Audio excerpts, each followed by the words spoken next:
Welcome back. As concerns around inflation continue to rise, conversations on minimum wage are pushed to the forefront. States around the U.S. have made efforts to increase minimum wage. However, in New York, that wage remains at $15, a price many are now saying is too low. Joining me to discuss this is Paul Sonn, the State Policy Program Director for the National Employment Law Project. Paul, thank you so much for joining me. My pleasure. Now, we're going to be talking about minimum wage today. And I know for a really long time, it's been a fight to kind of increase minimum wage. Prior to the $15 standard, what did minimum wage look like for New York? Prior to that, New York's minimum wage was really quite low. It was $9 an hour, and it had was below in its real value was lower than the minimum wage was in the United States back in 1968. It just hadn't kept up over the years with rising prices or with growing work productivity in our labor market. So but that changed in 2016 after when the Fight for 15 launched and workers took to the streets demanding an adequate minimum wage. And at that time, then New York was one of the first states to pass and phase in a $15 minimum wage, which really led to historic gains and reductions in worker poverty, reductions in earnings inequality, and very significant raises for millions of workers across the state. Now, can you talk about where New York City is or New York is with minimum wage now in comparison to other states?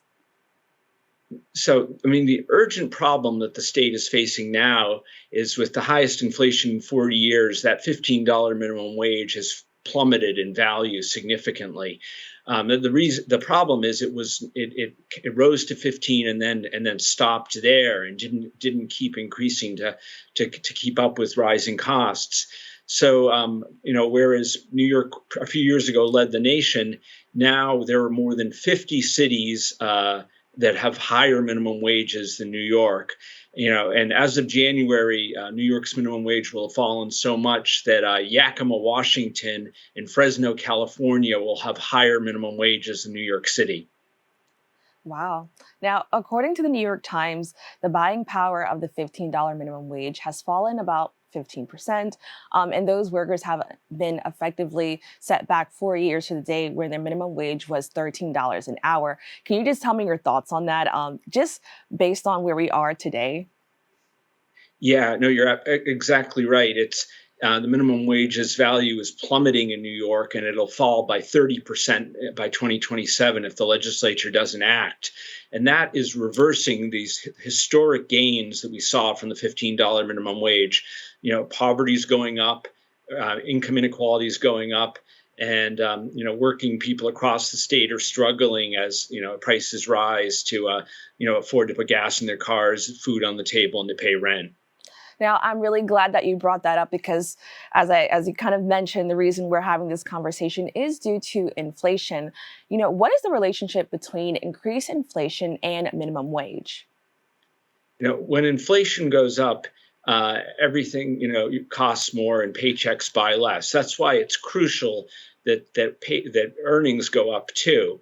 And the problem we've had is historically over time, the minimum wage has not kept up with rising prices, and that's led it to fall lower and lower. New York did the first key thing to fix that problem by raising the minimum wage substantially with the $15 minimum wage, but then it failed to do take the second important step, which was then to provide for automatic annual adjustments so that the minimum wage would keep up with inflation and rising prices. 18 other states in the District of Columbia have done that, but New York did not. And as a result, New York's first in the nation $15 minimum wage has fallen way, way behind. Now, inflation in the U.S. is steadily rising, with the Bureau of Labor Statistics finding the Consumer Price Index for September up by 0.4% compared to August's 0.1%. Why are we continuing to see this increase? The historic record high inflation that the country is facing, is the result of many factors. The continued problems in the global supply chain resulting from the pandemic, the war in Ukraine, a whole range of factors, our tight labor market, all of them are pushing up costs significantly. And it's really causing this crisis for low-wage workers where their paychecks are not keeping up. And it's therefore, it's absolutely essential that the legislature in New York act to catch New York's minimum wage back up to where it should be and make sure it doesn't fall behind again. Now, as we talk about inflation, I know you brought it up just a little bit before, but, in what ways are we seeing this? We typically just think of, maybe grocery store items, but in what ways are we seeing inflation play out throughout the country? Yeah, it's really in all the kind of, daily cost of living items that, working families, spend their paychecks on, food costs, gas costs, rent and housing prices, all are through the roof. And paychecks just are not keeping up. And, if the legislature doesn't act, families are continue to be forced to cut corners, not being able to buy healthy food for their meals, taking on more credit card debt, not being able to pay their mortgage or rent, facing eviction, and we're going to see rising homelessness rates. It's really crucial that the paychecks be rebalanced by catching them back up to where they were a few years ago with a stronger minimum wage. Now, as I mentioned before, the fight for minimum wage has been a very long one, and we're slowly getting back into that fight again. But do New York State leaders actually have the power to efficiently raise the minimum wage? They do, and in fact, it's essential that they act. But the kind of roadmap for restoring the minimum wage is really straightforward. The first step is to bring the value of the minimum wage back to where it was a few years ago when it hit $15 an hour in New York City. Restoring that value translates to raising the minimum wage to about $21.25 by 2026.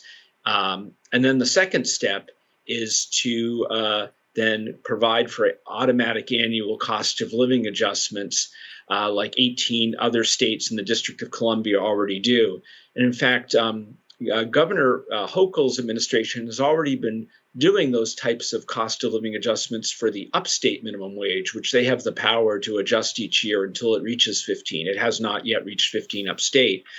So what worker advocates are calling for is to catch the minimum wage back up to where it should have been, which is more than $21 an hour, and then extend those annual cost of living increases statewide and implement them every year in the future so the minimum wage doesn't fall behind again. And there is legislation that Senator Jessica Ramos and Assemblymember LaToya Joyner have introduced that would do just that, and the legislature should act quickly to adopt it. Now, I'm curious to know, what could the future of, New York look like if, for whatever reason, leaders refuse or fail to raise the minimum wage? New York's minimum wage will continue to fall farther and farther behind. As mentioned already, New York has a lower minimum wage than small rural cities like Yakima, Washington, and Fresno, California, and that falling minimum wage is causing poverty rates to rise. It's causing food insecurity. It's housing insecurity, and it's just going to get worse if the legislature doesn't act. And so we really, in this upcoming session, it's urgent that they move quickly on this legislation. And it's not just workers calling for this. There are growing numbers of small business owners that are supporting this proposal who say that if it's phased in gradually, it's feasible for them and is the right thing to do.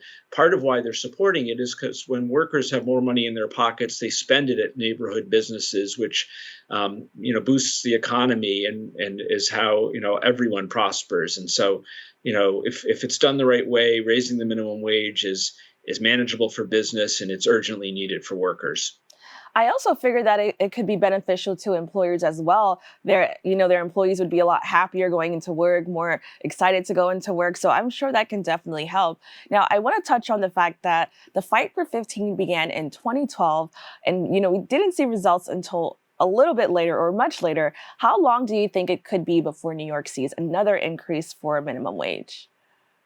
Well, I mean, we are hopeful that the legislature will act this session, perhaps as early as April, when they negotiate the state budget, and broad movement that became the Fight for 15 in New York has regalvanized, and workers across the state, from Buffalo to Long Island to the Finger Lakes to the Bronx, are all calling for strong action on the minimum wage, and we're hopeful that the legislature and Governor Hochul will hear them. Now we have about a minute left. Can you just quickly talk about your organization and the work that you've done to help support working people? Sure. My organization, the National Employment Law Project, is a research and advocacy organization that works on worker justice issues, and we've partnered for many years with wage justice advocates on the Fight for 15.